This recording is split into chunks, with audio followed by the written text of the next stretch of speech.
2024 में 16 करोड़ श्रद्धालु आए थे अयोध्या धाम में। काशी में पहुंचे थे लगभग 14 करोड़ श्रद्धालु, और लगातार प्रयागराज के साथ साथ काशी भी और अयोध्या भी श्रद्धालु जनों से और पर्यटकों से भरी पड़ी। गोरखपुर भी। देखिए आज मैं इन बातों को देख रहा हूं। एक चीज हमने देखा है, बाबा साहब भीमराव अंबेडकर के पंचतीर्थ प्रधानमंत्री मोदी जी ने स्थापित करवाए, और महाकुंभ ने उत्तर प्रदेश में पंचतीर्थ बना दिए। ऐसे तीर्थ थे लेकिन उसको देश और दुनिया के साथ जोड़ने का काम किया है। प्रयागराज तो है ही, प्रयागराज के साथ साथ काशी भी, अयोध्या भी, गोरखपुर भी और मथुरा वृंदावन में भी उसी प्रकार का जो भावना है, ये है नया उत्तर प्रदेश। और उसके तहत जो आयोजन आज के दिन पर वहां पर देखने को मिले हैं, उसमें हम लोग इस बात को अनुमान लगा सकते हैं कि अयोध्या में आज देखिए पूरी दुनिया के अंदर जो अलग अलग समय में श्रद्धालुओं की उपस्थिति होती है, अलग अलग उसमें वेटिकन सिटी में पूरे साल में 2 करोड़ उनके पर्यटक वहां पहुंचते हैं। यहाँ 52 दिनों में ही अयोध्या धाम में पहुंच चुके हैं। प्रयागराज में तो एक दिन में 2-2 करोड़ आ रहे हैं। प्रयागराज 2 करोड़ एक दिन में समाहित, एक दिन में इतने श्रद्धालुओं को अपने आकर्षित करता है। अयोध्या 52 दिन में ऐसे इतने श्रद्धालुओं को आमंत्रित किया, और काशी में भी कमोवेश यही स्थिति वहां पर देखने को मिली है। आपको मैं कुछ और भी आंकड़े बताना चाहूंगा कि 24 में मक्का पहुंचे थे 1 करोड़ 40 लाख उनके तीर्थयात्री, वेटिकन सिटी में 80 लाख, और अयोध्या में इससे 12 गुना यानी 16 करोड़ श्रद्धालु अयोध्या धाम में पहुंचे। यह उत्तर प्रदेश की नई सामर्थ्य को दिखा रहा है। मथुरा वृंदावन में 8.5 करोड़, तिरुपति मंदिर में 2.5 करोड़, स्वर्ण मंदिर में 3 करोड़, और अजमेर शरीफ में 73 लाख तीर्थयात्री पहुंचे हैं 2024 में, और 2025 तो सारे आंकड़ों को ध्वस्त करने जा रहा है। और इसीलिए जब मैं इन आंकड़ों की बात कर रहा हूं तो महोदय मुझे कुछ चीजें बहुत उसके साथ बोलनी है कि जिनको जो दृष्टि दी गई है उस दृष्टि के अनुसार उन्होंने कुंभ का आंकड़ा, और सचमुच प्रयागराज ने आईना दिखाने का काम किया है देश के उन लोगों को जो लोग भारत और भारतीयता को, सनातन परंपरा को अक्सर कटघरे में खड़ा करने का प्रयास करते थे। और उसमें मुझे एक बात सोशल मीडिया प्लेटफॉर्म पर एक बहुत अच्छा मुझे आर्टिकल भी मिला, जो एक बहुत अच्छी टिप्पणी की गई थी, उसके बारे में मैं उद्धृत करना चाहूंगा। उसमें एक सज्जन ने लिखा कि पिछले 1.5 महीने में वामपंथियों और समाजवादियों की बाल खंगाल लीजिए, महाकुंभ को लेकर विश्वमन के अलावा कुछ नहीं उनको दिखेगा। गंदगी, अव्यवस्था, पर्यटकों की परेशानी के अलावा उनकी वज्रजाति बाल पर दूसरी कुछ भी नहीं मिलेगा। लेकिन इन सब से इतर धरातल पर इनकी वज्रजाति विचारधारा का कोई असर नहीं। हज के दौरान अव्यवस्था से होने वाली सैकड़ों मौतों पर चुप्पी साध जाने वाले भारत के वामपंथी सेकुलर इस्लामिक स्कॉलर महाकुंभ की भव्यता पर उल्टी करते ही नजर आए। हमारी की कोशिश महाकुंभ को बदनाम करने और फेल करने की रही, लेकिन ऐसे तमाम लोगों की मंशा को दरकिनार करते हुए करोड़ों लोगों ने आस्था की डुबकी लगाकर इनके जले पर नमक छिड़कने का काम किया है। महाकुंभ के दौरान दुखद हादसा, इसके बाद भी आस्था और विश्वास तमाम परेशानियों पर भारी पड़ी। तीर्थयात्री समस्त परेशानियों और मुश्किलों का पहाड़ चढ़कर भी प्रयागराज महाकुंभ पहुंचे और वहां से स्नान कर खुशी खुशी वापस लौटे। रिश्तों के जटिल समीकरण को परिभाषा करता महाकुंभ अब समारोह की ओर है, लेकिन यहां से निकला संदेश हर सनातन के मन में अमिट छाप छोड़ गया है, जो वर्षों तक लोगों की बदकही और कहानियों में जीवंत रहेगा। एक तरफ अपनी मां और बुजुर्गों को महाकुंभ में अनाज छोड़ देने वाले बेटे रहे, तो दूसरी तरफ अपनी सास को पीठ पर उठाकर कुंभ स्नान करने वाली बहू भी रही। लेकिन सनातन विरोधियों की नजर केवल गंदगी पर पड़ी। मुझे एक ऐसे सज्जन भी वहां देखने को मिले जो हमारी डिजिटल व्यवस्था को लेकर के कोस रहे थे। वो कह रहे थे कि ये कैसी व्यवस्था है, ये कैसा डिजिटल कुंभ कर दिया है कि मैं जानबूझ करके अपनी पत्नी को वहां छोड़ा 3 बार और तीनों बार वो मिल गई फिर से। लगता है समाजवादी रहा होगा, क्योंकि डिजिटल कुंभ का आपसे ज्यादा विरोध कर रहे हैं। किसी ने सच कहा कि महाकुंभ में जिसने जो तलाशा उसको वह मिला। गिद्धों को केवल लाशें मिली, सुअरों को केवल गंदगी मिली, संवेदनशील लोगों को रिश्तों की खूबसूरत तस्वीरें मिली, आस्थावान लोगों को पुण्य मिला, भक्तों को भगवान मिले, सज्जनों को सज्जनता मिली, गरीबों को रोजगार मिला, अमीरों को धंधा मिला, श्रद्धालुओं को साफ सुथरी व्यवस्था मिली, पर्यटकों को अव्यवस्था मिली, सद्भावना वाले लोगों को जाति रहित व्यवस्था मिली।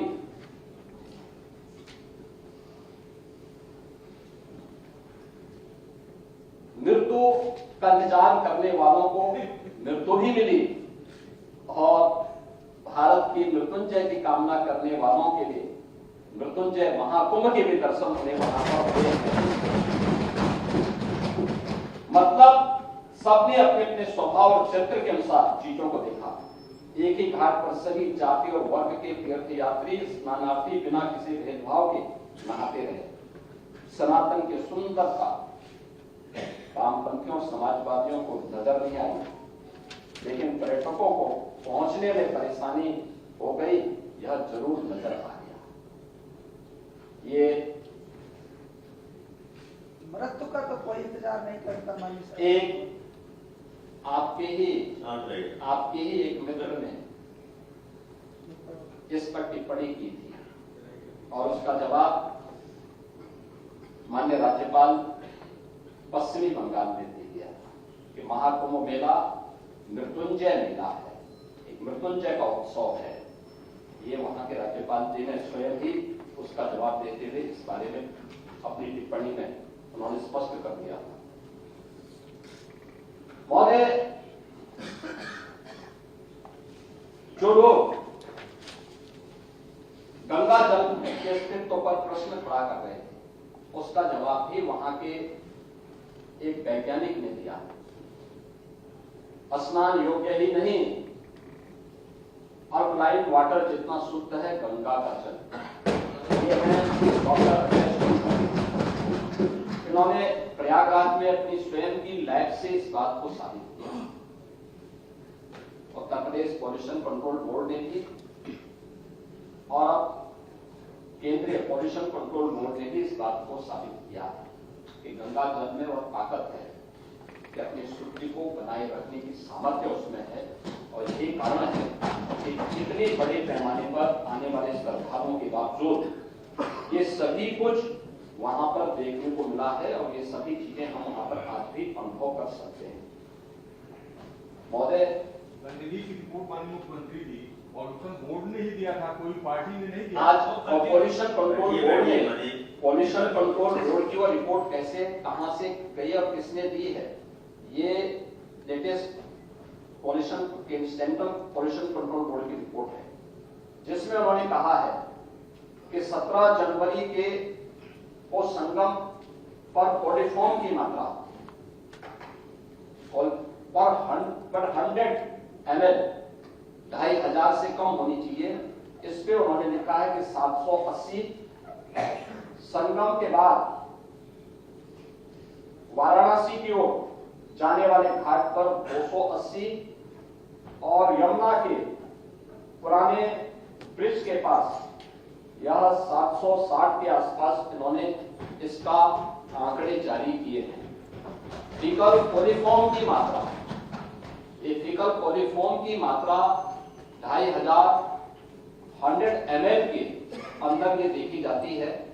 3 प्रकार की चीजें जल की शुद्धता के मानक बनते हैं, एक बीओडी, दूसरा डीओ और तीसरा फीकल कोलिफॉर्म।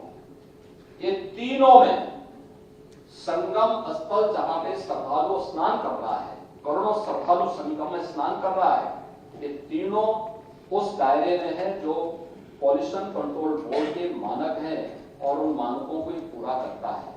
आप लोग कुछ भी बोल सकते हैं, कुछ भी कर सकते हैं, कुछ भी अपने तरीके से उसको प्रस्तुत कर सकते हैं, क्योंकि आप लोगों ने तो प्रयागराज महाकुंभ को बदनाम करने के लिए कोई भी ऐसा दुष्प्रचार नहीं छोड़ा जो मैं किया हूं।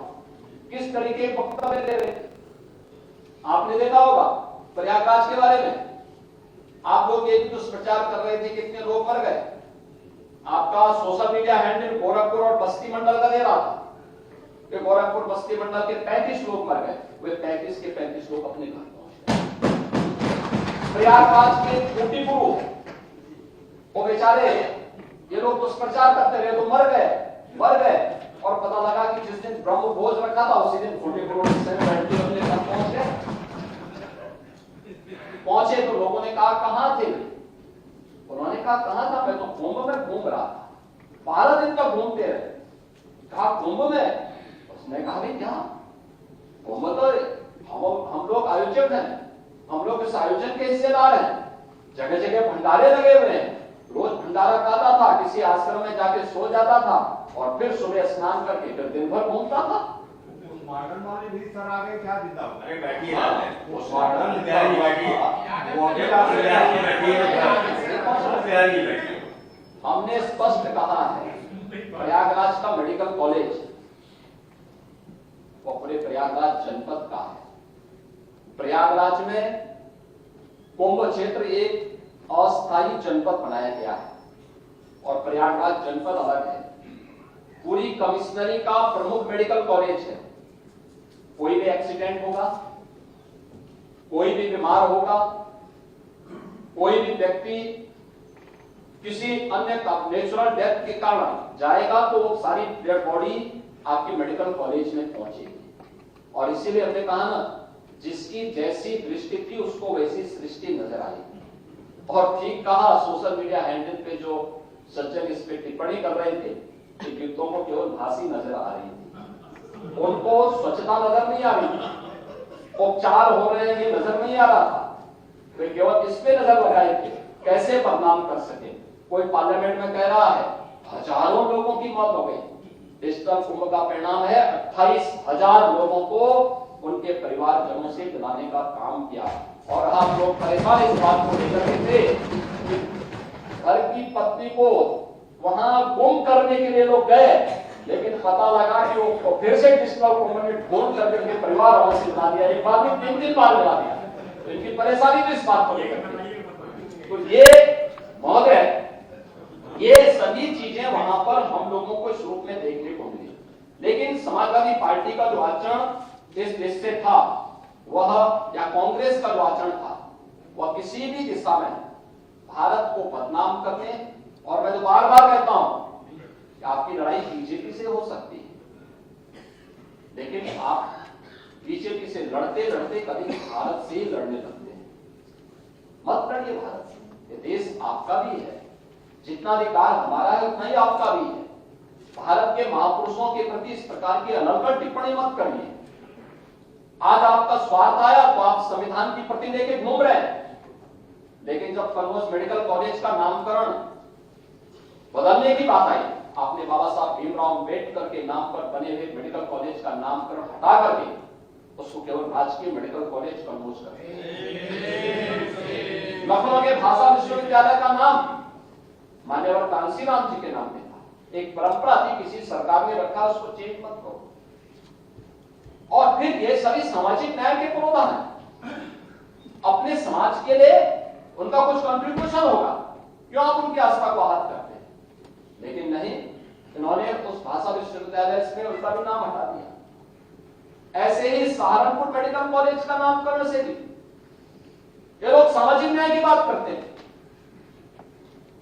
इन्हें जो कॉरिडोर बनाए गए प्रयागराज में, अक्षयवट कॉरिडोर, इनके नेता कहते हैं वो अकबर का किला है। अक्षयवट पहले से है या किला पहले से है? अक्षयवट है। अक्षयवट की अगर आप चर्चा करेंगे तो वेदों में उसकी चर्चा होती है, पुराणों में उसकी चर्चा होती है, अर्वाचीन ग्रंथों में उसकी चर्चा होती है। अकबर का कालखंड कितने समय हुए थे, लेकिन ये कहते हैं कि ये अकबर का किला है। सरस्वती कूप है वहां। सरस्वती कूप के बारे में कहते हैं कि सरस्वती नदी बहती है। अब दृष्टिकोण देखो ना, क्योंकि कभी देखे नहीं। अगर अक्षयवट कॉरिडोर का निर्माण सरकार ने किया, इनको पैसा फालतू लगता है। सरस्वती कूप का कॉरिडोर का निर्माण किया, तो इनको फालतू लगता है। बट लेटे हुए हनुमान जी, जिनका अभिषेक करने के लिए मां गंगा प्रतिवर्ष आती है, अगर वह कॉरिडोर का निर्माण किया तो इनको एक पैसा फालतू लगता है। श्रृंगवेरपुर में निषाद राज का कॉरिडोर बनाया, भगवान राम और निषाद राज की प्रतिमा स्थापित करके कॉरिडोर बनाया, तो इनको एक पैसा लगता है। महर्षि भारद्वाज का कॉरिडोर बनाया, तो इनको एक पैसे फालतू बेकार लगता है। अगर हमारी सरकार महाराज सोहेल देव का भव्य स्मारक बहराइच में बनाती है, विजय स्मारक बनाती है, तो कोई बेकार लगता है। प्रयागराज में ऐसे 12 स्मारक बनाने का काम हमारी सरकार ने महाकुंभ के दौरान किया। इनको एक पैसा लगता था कि पैसा क्यों खर्च हो रहा है। 200 से अधिक सड़कें वहां बनाई गई, चौड़ी करोड़ पर, सिंगल से डबल लेन, डबल लेन से 4 लेन, 4 लेन से 6 लेन, 14 फ्लाईओवर बनाए गए, 9 अंडरपास बनाए गए, बेहतरीन कनेक्टिविटी की गई। अगर वहां पे अवस्थापना सुविधाएं इतनी बेहतर नहीं होती तो देश और दुनिया से 64 करोड़ श्रद्धालु क्या प्रयागराज में आ पाते? और जो भी गया, जिसने भी डुबकी लगाई, वह तारीफ करके जरूर गया, खुश होकर के गया, आशीर्वाद देकर के गया, उत्तर प्रदेश के बारे में अच्छी धारणा लेकर के गया। उत्तर प्रदेश के परसेप्शन को सुधारने, भारत के बारे में प्रधानमंत्री जी के विजन को एक भारत श्रेष्ठ भारत में बदलने का सबसे उत्तम माध्यम बना है महाकुंभ। और महाकुंभ के इस आयोजन के साथ हमारी सरकार को जुड़ने का अवसर प्राप्त हुआ। तो डबल इंजन की सरकार उन सभी श्रद्धालु जनों के प्रति कृतज्ञता ज्ञापित करती है जिन लोगों ने अपने परिजनों को खोया, उनके प्रति अपनी संवेदना भी व्यक्त करती है और उनके साथ सरकार खड़ी है। डबल इंजन की सरकार पूरी प्रतिबद्धता के साथ खड़ी है, लेकिन इस पे राजनीति नहीं होनी चाहिए। यह तो अब राजनीति से ऊपर उठकर के उत्तर प्रदेश के सामर्थ्य पर आगे मंथन करने का समय है और उस मंथन के साथ हम आगे बढ़ेंगे इस विश्वास के साथ। महोदय, जो मैंने आज बताया, ये पंचतीर्थ उत्तर प्रदेश के अंदर महाकुंभ के कारण बनते हुए नजर आए हैं। ये सभी एक कॉरिडोर, उसमें प्रयागराज से मां विंध्यवासिनी धाम होते हुए काशी तक के लिए जाता है। एक कॉरिडोर गोरखपुर और उसके आसपास के क्षेत्र में तैयार होता है, अयोध्या और उसके आसपास के क्षेत्र में तैयार होता है, लखनऊ और नैमिषारण्य और आसपास के क्षेत्र में, मथुरा वृंदावन और आसपास के क्षेत्र में, ये सभी एक नए कॉरिडोर बने हैं जहां पर आकर के देश और दुनिया का श्रद्धालु लाखों की संख्या में आकर के दर्शन का लाभ भी ले रहा है और उत्तर प्रदेश के बारे में एक अच्छी धारणा बना करके चल रहा है। ये वही उत्तर प्रदेश है जिस उत्तर प्रदेश में पहले लोग अपनी पहचान को छुपाते थे। उत्तर प्रदेश के नाम पर होटल के कमरे नहीं मिलते थे, धर्मशालाओं में कमरे नहीं मिलते थे। उत्तर प्रदेश के नौजवान को अपनी पहचान छुपानी पड़ती थी। आज उत्तर प्रदेश में डबल इंजन की सरकार के कार्यों के कारण आज उसके सामने पहचान का संकट नहीं आया है। आज उत्तर प्रदेश का परसेप्शन बेहतर हुआ है और महाकुंभ ने दी है, एक नई पहचान दी है। और इसलिए अयोध्या हो या प्रयागराज या काशी या इन सभी तीर्थ स्थलों पर उमड़ता हुआ जन समुदाय या उत्तर प्रदेश के बारे में एक नई सकारात्मक धारणा लेकर के चला है। और महामहिम राज्यपाल जी ने अपने भाषण में भी इसी का जिक्र किया है। महोदय, यह वर्ष देश की आजादी का, आजादी के बाद संविधान को लागू करने का अमृत महोत्सव वर्ष भी है। 26 जनवरी 1950 को देश का संविधान लागू हुआ था और संविधान लागू होने के 75 वर्ष पूर्ण होने के उपलक्ष्य में ये हमारा सौभाग्य है कि देश के अंदर बाबा साहब भीमराव अम्बेडकर से जुड़े हुए पंचतीर्थ प्रधानमंत्री मोदी जी ने बनाए। उत्तर प्रदेश में हमारी सरकार बाबा साहब भीमराव अम्बेडकर के नाम पर एक अंतर्राष्ट्रीय सांस्कृतिक केंद्र का निर्माण इसी लखनऊ में करने जा रही है। और बाबा साहब भीमराव अम्बेडकर से जुड़े हुए अनेक कार्यक्रम इस दौरान सरकार के स्तर पर प्रारंभ हुए। यह वर्ष अत्यंत महत्वपूर्ण है। पुण्य स्मृता लोक माता अहिल्याबाई होलकर का 300वीं जयंती वर्ष भी है। सरकार बजट में उनके लिए घोषणा की है। भगवान बिरसा मुंडा की 150वीं जयंती का भी यह वर्ष है। पूर्व प्रधानमंत्री श्री अटल बिहारी वाजपेयी जी की शताब्दी महोत्सव वर्ष चल रहा है। For exclusive and insightful videos, subscribe to our new channel ABP Live Premium.